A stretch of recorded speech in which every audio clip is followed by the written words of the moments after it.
Welcome to our channel, ladies and gentlemen. There is a disturbing story that is going on in this country, and it touches on the security of innocent Kenyans. I know Kenyans are grappling with insecurity challenges, like there is an insurgency from Al-Shabaab and all these terrorist groups. They keep on killing our soldiers in Lamu, Boni Forest, in Northeastern. And I know bandits have also taken over in Rift Valley, places like Pokot. Kenyans are living at the mercies of God because the Kenya Kwanza policy on security is not working at all. But that is not what I'm talking about. The insecurity that I'm talking about is coming from the Kenya Kwanza police. And this is a special unit service that has been created aside from the main Kenya police that we know, and they are receiving their command away from the Inspector General.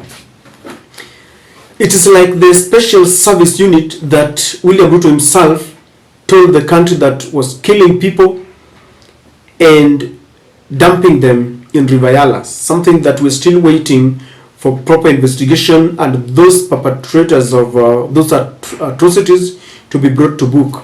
And I know it will not happen because those were mere statements. This time round, this special squad seems to be the one that was used during the Azimio demonstrations, that was killing people mercilessly and maiming them. And that has not been resolved today. I want us to listen to Kalonzo Musyoka revealing this because there is a new twist to it. We know its members wear civilian clothes. They travel in groups of 5 people from one ethnic community. They are heavily armed with lethal weapons. They are better facilitated in terms of logistics and transportation, remuneration, communication, and weapons and the country's official security agencies. This is a group that last week killed people in Kamukunji, Mlolongo, and Jogoo roads. They fired at people from unmarked green, black, gray, silver, red, and white, mostly Subaru vehicles. They also fired from one gray Toyota Succeed KBD 612G. Each of the 5 occupants of each of the vehicles was from one ethnic community, as has been stated before. These vehicles are always parked at the traffic police headquarters near the Kenyatta Hospital, at the Anti-Terror Police Unit, and Nairobi Regional Headquarters. We restate that only mission of the OSU squad is to assassinate or grievously harm Azimio leaders and Kenyans protesting against harmful government policies.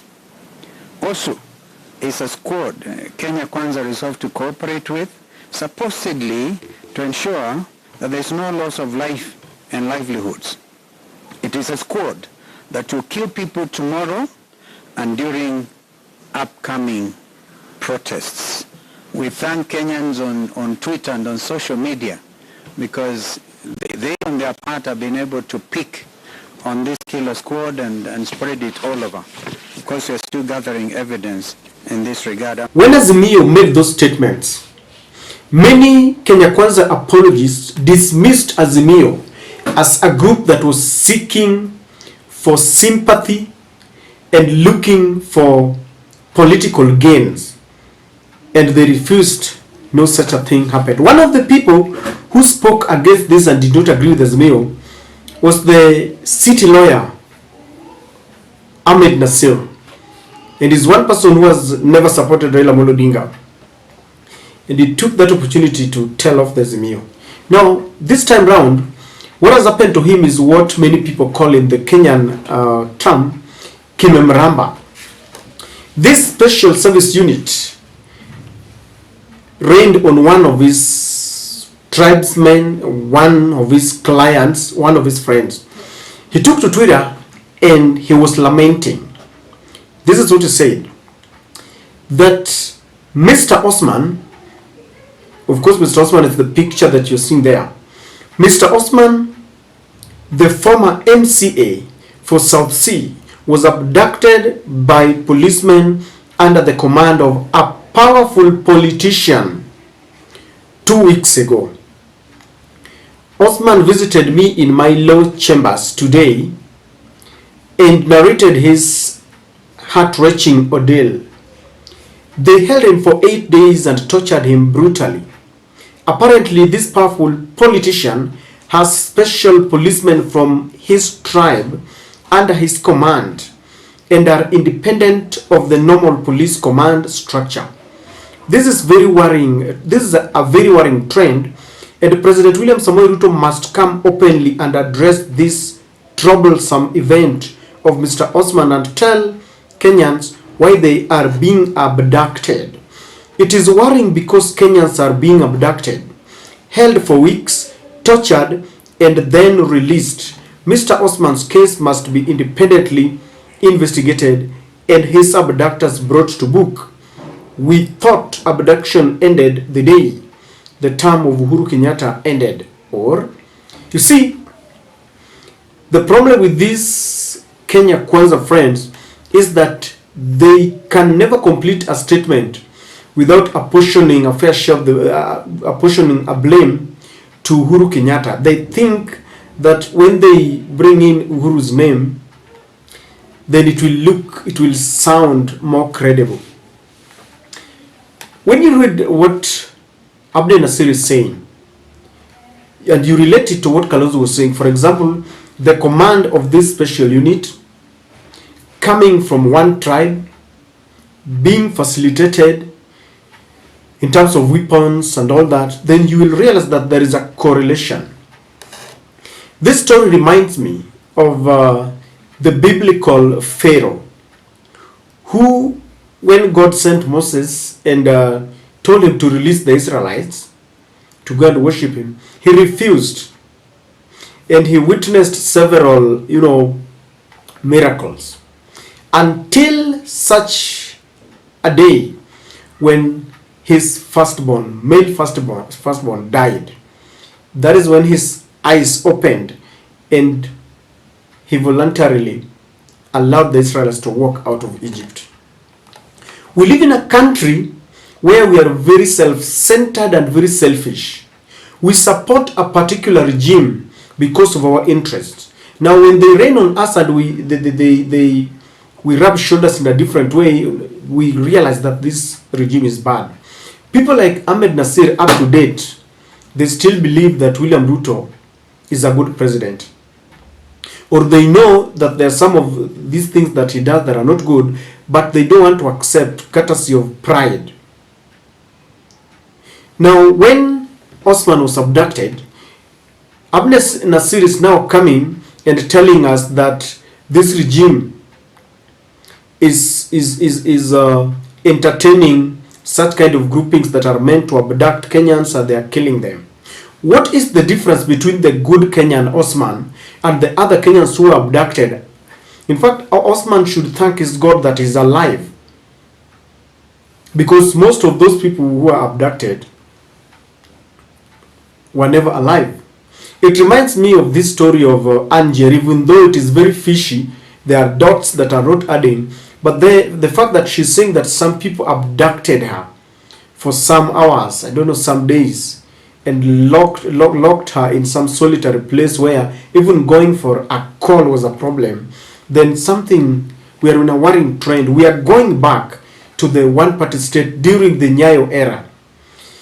The reason I'm usually concerned about this is because today you can enjoy it because it is happening to someone. But you never know with such regimes. Tomorrow it will be you. And this is why I always maintain that we should unite to fight against an injustice. They say an injustice anywhere is injustice everywhere.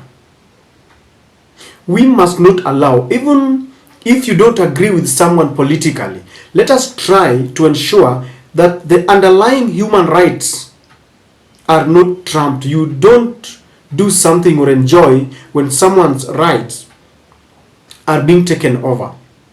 And many people have decided, have started seeing the light. If you look at people like Julius Malema, they came back into the country and telling us that he cannot understand William Ruto anymore. And those are the people who are praising William Ruto. If you look at Museveni today, all of a sudden he's realizing that William Ruto is dishonest. William Ruto is imposing taxes whenever they are doing business. It is a clandestine deal where some middlemen are imposing, taxes, and they are buying oil at exorbitant prices. And he doesn't like William Ruto. Even at the international level, the Deputy Secretary General of the UN, Madam Mohammed, said she does not trust Ruto. And recently when William Ruto went to China to get some loans, some international media was saying that the president is now going and reneging on his promise of not sinking into the debt trap. And very soon, even in Kenya, you look at people like Okuru Okot, people are beginning to realize that we are dealing with a very cunning president. In Northeastern, people are dying of floods. And I remember when William Ruto made the controversial statement that El Nino will no longer be there, and people are asking, really? Some leaders from the Northeastern were saying that William Ruto is right, he's a man of God. Now, everything that William Ruto does, people are beginning to look at it with a lot of suspicion. And this is why I still maintain that we need to work as a team. No matter, you can support Kenya Kwanza, you can support Azimio, but when it comes to lies, when it comes to things like the cost of living, as long as the government is not intervening and keeping the promises that they gave to Kenyans, we need to unite as a team. And William Ruto, sooner than soonest, will remain without friends. Maybe the only friends he will have are the European Union. Like the other day, he was addressing the European Union Parliament, and they were giving him standing ovation. Why? He was talking about climate change. And William Ruto is an orator. He knows what to tell who. In Kenya, we are used to it. And you've seen the way youths have compiled the whatever he told people during the campaigns and what he's saying today. In fact, he has earned the name Kaunda Uongoman, Zakayo Mtoza Ushuru, Deputy Jesus, because William Ruto will present himself as a man of God, as they say that their win came from God. But then, we are running a country that is very dangerous, because when you allow a politician to have a separate police squad which he commands, it's very dangerous, because these are these are the squad that will be used to eliminate people. As long as you are not reading from the same page, you are eliminated. And they can also start using things like, these are Mungiki, and they retrieve you from your houses and they kill you, or they impose things like our vijana ni terrorists, and they start killing you. People need to be wary of this. And where is the law society of Kenya and all the civil rights? Because it seems we have always left the burden of fighting for justice to politicians and maybe to Raila Odinga. This time around, when he keeps quiet, things will go wrong. People like Amed Nassir should support Azimio's,